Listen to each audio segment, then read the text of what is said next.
Olá, então vamos continuar o nosso curso. Vamos falar hoje então um pouco sobre completação de poço. Completação de poço é basicamente todas as atividades, após perfuração, para preparar o poço para produzir, tá? Então vamos começar um pouco a falar sobre os revestimentos ou casing, A gente já falou em outras aulas, depois que é feita uma fase do poço, depois que é perfurada uma parte do poço, quando chegar no ponto de troca de fluido ou algum outro ponto desejado pelo cliente, é descido o revestimento, ou seja, é retirada a coluna de perfuração, tá? E para proteger o poço, de desmoronamento, enfim, o poço é revestido com os tubos de revestimento, que nada mais são do que tubos de aço, com diâmetros padronizados, tá? Que após a descida, ele é colocado onde foi perfurado o poço, ele é cimentado contra a parede do poço, ok?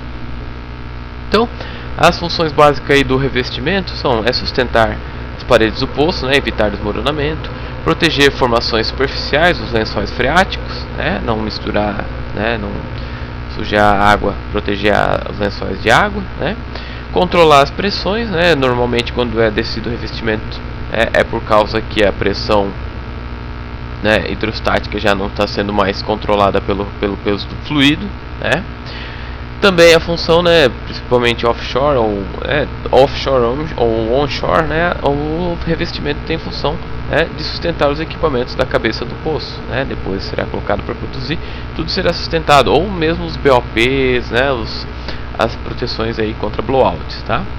E, novamente aí permitir a mudança de fluido, porque o fluido anterior não está mais com o peso hidrostático correto para continuar a perfuração, certo? Então, um poço de petróleo tem essa cara aí, ele nunca é um poço praticamente vertical, ao mesmo diâmetro, Começa-se com diâmetros maiores e vai afunilando, o poço final, quando chegou no ponto, no reservatório lá, ele vai ter uma carinha mais ou menos assim. Ele vai ter o primeiro diâmetro, primeira broca perfurada, por exemplo, aqui no nosso exemplo a gente vê um revestimento de 30 polegadas, sendo que a broca, o poço perfurado era aí de 36, Logo após a gente vê um revestimento de 20 polegadas para o poço perfurado de 26 polegadas, E assim por diante, Revestimento de 13 e 3/8, poço de 17 e 17,5 polegadas, Próxima fase é revestimento de 9 5/8, poço perfurado com uma broca de 12,5 polegadas, e finalizando ali um revestimento de 7 polegadas com o poço perfurado aí com broca de 8,5 polegadas, E temos as profundidades aí neste exemplo, certo? Então aí está a fotinho, de um poço de petróleo, depois que ele é finalizado, e revestido, Então temos alguns tipos de revestimento. Apesar de eles serem tudo de aço, eles têm uns nomes especiais. Por exemplo, o primeiro é o casing condutor, depois o casing de proteção da superfície, para proteger os lençóis freáticos, os casings, o revestimento intermediários, e o casing de produção. O casing de produção é um tubo que vai vir lá do topo, lá do início do poço até a área aí onde está a área produtiva, gás, óleo, o que quer que seja, tá? Então aí a gente vê os centrifugadores, eles servem na descida quando nós vamos descer o revestimento, para dentro do poço, para centralizá-lo, para quê, Ele não, o revestimento, se ele descer e ficar encostado contra a parede do poço, a hora que for cimentá-lo contra a parede, aquela área em contato direto com a parede do poço não vai receber cimento, e aí não vai ficar um bom trabalho de cimentação, tá? Existem aí, os centralizadores que eu acabei de falar. Também tem as aranhas, ou spider, que na hora de descer o revestimento, ele vai arranhando a parede do poço para remover aquele reboco que ficou, da lama na parede do poço, para melhorar a pega do cimento contra a parede do poço, certo? A sapata do revestimento é vamos dizer assim, uma ponteira, que serve para guiar e proteger o revestimento na descida, o primeiro tubo de revestimento, tá?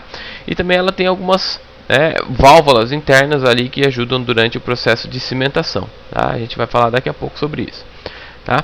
Aí nós vemos uma foto de uma unidade de cimentação, de uma bomba de cimentação, A unidade de bombeamento aí, né, de cimentação, ela tem uma maior potência, né, comparado com as bombas de perfuração, e ela, vamos dizer assim, ela é mais sensível, né? Eu posso calibrar a potência, vamos pensar assim, de bombeamento, né? Eu posso bombear a 1 galão por minuto, eu posso bombear meio galão por minuto. Já as bombas de perfuração, né, já é muito mais grosso, né? O controle dele não é tão fino.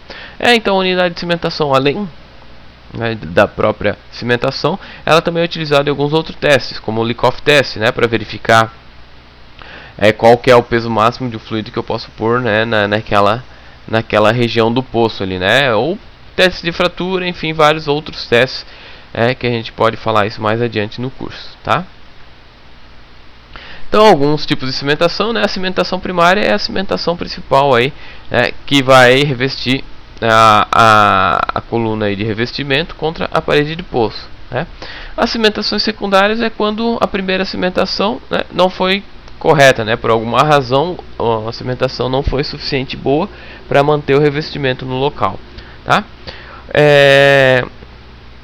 Também é utilizado o cimento, né, em outros acontecimentos durante a perfuração do poço. Por exemplo, quando existe perda de fluido de perfuração, né, quando preciso abandonar o poço ou preciso desviar meu poço, eu posso utilizar o cimento para fechar o poço, para tamponá-lo, para abandonar o poço de perfurado, tá?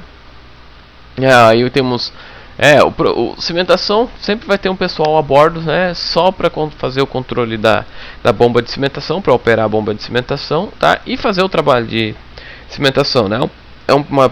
Normalmente são empresas terceirizadas, dedicadas a esse serviço. Quando a cimentação não é bem feita, ou o volume de cimento aplicado não é bem calculado, enfim, algumas coisas podem acontecer. Nessa foto aí a gente viu que a cimentação foi feita através de ferramentas MWD, que normalmente não é feito, mas em algumas ocasiões devem ser feitas, enfim, só que o cálculo aí do cimento ou da cura do cimento, né, a hora que ele começou a endurecer, não foi correto o suficiente, né, e o cimento ficou preso dentro das ferramentas MWD, né, tamponando todas essas ferramentas. Essas ferramentas só ou é descartada ou é enviada para a base mesmo, né, para tentar remover o cimento, né, do interior dele, o que é muito difícil de ser feito, tá? Beleza, né? Então o revestimento aí é um passo após a perfuração para proteger o poço e deixá-lo já praticamente pronto para produzir, tá? Mas para eu começar, né, para o poço começar a produzir, é preciso fazer algumas outras etapas, né, pós perfuração, pós revestimento, né, para poder fazer meu poço produzir, tá? Completação ou completion do inglês, né, então são as atividades aí após o revestimento para fazer o meu poço produzir, tá? Existem alguns tipos de completação, né? A poço aberto, liner rasgado, liner ou revestimento canhoneado, né? A poço aberto, né? O poço é perfurado, revestido e no final, né, onde que está o meu reservatório é perfurado mais um pouco e deixado o poço, a própria parede do poço produzir, né? Saiu o poço com maior pressão, vai para o interior aí do revestimento, né? E chega à superfície. Já o liner rasgado ou liner canhoneado, né? A área de produção também é revestida, tá? E onde eu quero produzir, eu desço uma ferramenta normalmente via wireline, né? Via perfilagem a cabo, né? Eu desço uma carga de dinamite e explodo, né, através de algumas esferas colocadas dentro dessas cargas de dinamite para abrir um buraco, né, no revestimento. E aí existe uma passagem entre a formação e o tubo de produção. Tá? Então, basicamente, aí, né, o canhoneio, aí, essa foto aí mostra os 3 passos. Né, é descida a carga de cimento, é dado o sinal para explodir. Né, nesses buracos saem esferas que vão rasgar aí o revestimento e abrir alguns buracos aí na formação, tá? Isso aí é o início da completação, tá? Só que, obviamente, depois que é feito isso aí, tem que ser feito um outro trabalho, né? Que vem uma equipe, né, no local, que é o pessoal de completação, equipes terceirizadas normalmente, né? Que após feito esse canhoneio, né, os buracos abertos eles não são grandes o suficientes para aumentar a produção. O que é feito, né? Depois que foi revestido, canhoneado o poço, vem essa equipe de completação que vai bombear um fluido lá para dentro, né? vai fechar o BOP ou vai fechar as saídas do poço, e vai bombear esse fluido lá para dentro, tá? E vai começar a fraturar a formação, né? Por aqui, partindo daqueles feitos no liner ou no revestimento, tá? A pressão vai aumentando essas fraturas da formação, tá? Nesse líquido aí que é bombeado é colocado certos aditivos que vai fazer o que? Eles vão fraturar a rocha e vão penetrar na rocha, tá? Uma vez que vai ser liberada a pressão lá na superfície, né, vai abrir e o pessoal vai recolher esse fluido, o pessoal da completação vai recolher esse fluido de completação. Aqueles aditivos que ficaram na rocha impedem, né, que a rocha se feche novamente totalmente, né? Aqueles buraquinhos que foram fraturados, eles não serão fechados naturalmente pela formação, né? Ele está ocupando aqueles aditivos ocupam aquele espaço aberto e não deixa a formação se fechar novamente. E aí o gás, o óleo, ele contra maiores áreas de propagação, canais criados artificialmente para seguir até o poço, né? E aí eu consigo aumentar minha produção de petróleo, tá? Ou de gás. Uma vez feito isso, na superfície então é instalado, removido lá aqueles dispositivos que nós falamos durante o curso inteiro e colocado uma árvore de Natal sobre ele, né? Essa árvore de Natal é uma árvore de produção, né? Onde contém várias válvulas por onde o fluido produzido passará, né? Até ir para o refinamento ou qualquer que seja o destino. Existe a árvore de Natal seca que é colocada em poços onshore, e a árvore de Natal molhada, que é descida aí pelas plataformas offshore, colocado até os poços perfurados lá no solo marinho. Aí a gente vê uma foto, de uma árvore de Natal, na Monpool, e uma foto aí subaquática aí com todos os poços perfurados interligados, e indo aí para o litoral, para a costa aí para produzir, para refinar o petróleo produzido, tá? E aí falar um pouco de elevação artificial. A gente falou um pouco, no começo do curso sobre o cavalo de pau, enfim. Quando a gente produz, o poço vai produzindo, ele vai ter um limite de vida, para produção. Vai chegar uma certa hora que a pressão lá do reservatório vai diminuir e o petróleo, o gás não consegue ir para a superfície naturalmente. E aí então pega-se, esses métodos de elevação artificial, por bombas, com o cavalo de pau propriamente dito, com gás lift, a gente faz um outro poço, injeta gás, aumenta a pressão e faz com que o petróleo saia por um outro poço perfurado, com uma baixa pressão, indo até a superfície, tá? Isso aí a gente pode tratar mais especificamente em outra aula sobre elevação artificial, que são vários métodos, tá? Não é agora que eu quero encerrar com a parte de elevação artificial, mas só para ter uma ideia aí feita da completação. Então, retirado o petróleo lá de baixo, agora é só partir para a refinaria e fazer o resto da cadeia aí do petróleo, tá certo? Então essa foi a aula de hoje, espero que tenha sido satisfatório, tá?